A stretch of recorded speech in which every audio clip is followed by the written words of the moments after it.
Thank you very much, Madam Chair. I was just remembering being out at AFRL at Wright Pat and seeing some of the Wright brothers wind tunnel projects there. So it's not 1828 buildings, but it's facilities. Some of the facilities there are also, as you know, in need of some modernization. But you have done a terrific job, and I appreciate your support of the lab. I'd like to ask a general question first, if I could, and it really, I guess, is directed to you, Secretary Lemniosen, which is about sequestration. We're talking about $492 billion in sequestration. It's on the books. It's slated to happen January 1st next year. That's about $55 billion in fiscal year 2013. And what I'd like to hear from you is, you know, how would that impact the labs, one, and two, what contingency plans do you have in place to deal with it? Senator Portman, it would be absolutely devastating. We have no plans right now for that, but I would tell you, as the Secretary has testified, that would be a devastating effect on the Department and certainly on the nation. And you say you have no plans to deal with it. Do you have any contingency plans to try to deal with the, as you call it, devastating impact of the sequestration reductions? The effect is so severe that until we get to a point where we understand what the parameters are, we could be looking at pluses and minuses of very large numbers, and we simply have not gone through that exercise yet. We're hoping that will be resolved on the Hill, that in fact we'll see a solution that doesn't get us to that edge of the cliff. Do you think that it would endanger our national security and specifically put our warfighters in danger not to have the level of funding you think is necessary at our labs? I think the Secretary has testified that the effect would be serious, and the impact, sort of following that thread back to the laboratories, I haven't done that assessment, but the Secretary's testimony has been that this would be a serious impact. Mm-hmm. He's used the word devastating. He's also said it would hollow out the force. Yeah.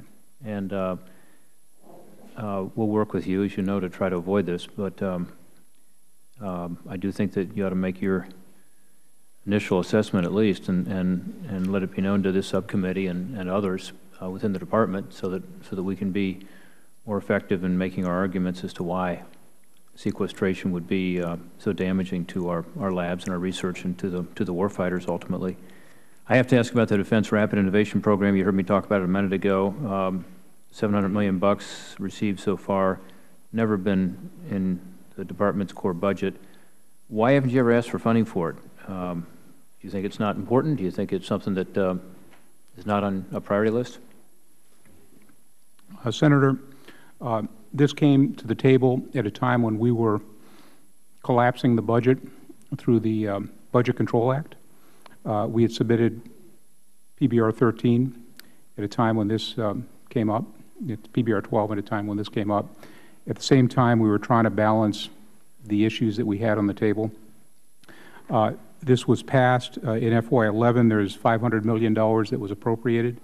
We had 4 broad agency announcements that were put out. We're in fact evaluating those now. We're about to go to source. We're going through source selection, and we're about to award efforts on those. The good news is that the legislation is well structured with clarity of effect. That is, once a contract's let, within 2 years, we'll know whether we have a capability that supports either our warfighter or supports an acquisition program, and we can measure the effectiveness. And as we go through the first round of Rapid Innovation Program funding, we want to see what those effects are. Did we, in fact, get the impact that was postulated when the legislation was written? We hope we will, and we'll know once those contracts end. And I think the question as to why it wasn't in the base budget, it was simply a time when we were looking at what our base efforts were going to be, let alone trying to add $500 million into the budget. And in fact, we took the leadership from the Hill on that. Does the Defense Rapid Innovation Program benefit the labs? The Rapid Innovation Program certainly uses technologies that come out of the labs. To date, we've received 3,600 white papers. Not all will end up in contract awards. Many of those use technologies that came out of our labs, were submitted through contract research and development agreements or other efforts. So in many cases, the ideas are seeded across the defense industrial base. You talked about the importance of human capital, all of you did, the importance of your people and having a trained workforce, and the need for us to continue to focus on some of these core disciplines. I think you would all agree that without the scientists and engineers being world-class, we can't have a world-class program, and that there's an important relation between the DoD graduate school programs and the officers that end up in your lab. Certainly I've seen that with AFIT and AFRL. As a whole, DoD's laboratory budgets have fared pretty well. As I said earlier, in some cases, these service graduate programs have served to kind of pay the bill, I think, for some other parts of DoD's budget, including the labs. As an example, in the Air Force, Dr. Walker, as you know, AFIT, which is well, your graduate school, and it's not just for the Air Force, as you know, it's used service-wide, very important for developing those scientists and engineers. But AFIT will lose in your FY 2013 budget 25% of its manpower. Is that right? Sir, I'd have to check on that for you. It's not part of my portfolio. Yeah. It's not part of the S&T portfolio. Well, I'll assert it then, and maybe instead ask you what you think about that. Given these planned reductions, are you concerned about the impact it's going to have on your laboratory's futures, the scientist and engineer talent pool that you rely on? That would be a concern. I think AFIT does a great job at educating military, Air Force, and other folks, especially at the master's degree level. And it is really a center of some of our cyber training that we give our folks. So, but that's actually a different budget. Mm-hmm. It's a different budget, but it impacts your lab, and it impacts all of your labs, I would assert. Although the Navy has its own graduate program, as I understand it.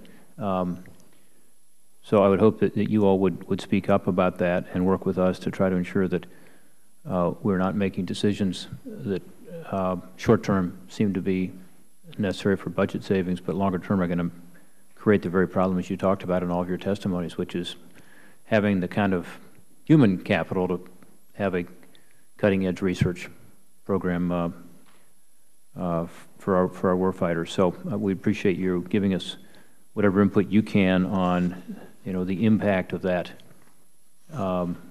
proposed reduction of 25% in AFIT on your labs, particularly the Air Force Research Lab. Final question that I have really, relates to this infrastructure question. If you can give us more detail as to what capabilities specifically we're in danger of losing because of outdated facilities, that's very helpful to us in this budget climate. We need to know specifically, which of your facilities, if not updated, will result in a capability being lost. Are we losing any quality researchers because of it? You've made general points about the need to attract the best and the brightest. And is there an aging facility within your ambit that is causing you to either not be able to attract or retain the best people? And then, of course, how much, which the chair talked earlier, does this relate to our competitive position vis-a-vis other countries, particularly China, but other countries that are moving ahead with updated, modern laboratory facilities?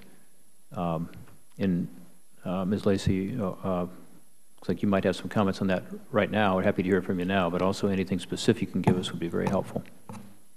Sir, I'd prefer to take that for the record. We have a wide variety of technologies that we work on in our laboratories, and as Mr. Lemnios pointed out, you've got to take a look at the context for each and every one of them. So, but we do have some areas where we are concerned. Thank you. Thank you, Madam Chair.